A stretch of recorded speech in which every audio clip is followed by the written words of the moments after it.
अस्सलाम वालेकुम viewers, welcome to Urdu से YouTube channel. Like the video, subscribe my channel and press the bell icon to get notified. नाम है शहीना। शहीना नाम के इंग्लिश में स्पेलिंग बनते हैं SHAHEENA।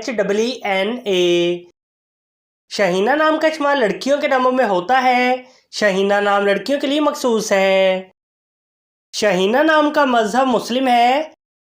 शहीना नाम के मायने हैं छोटा उकाब, बाज, उकाब, शाहीन।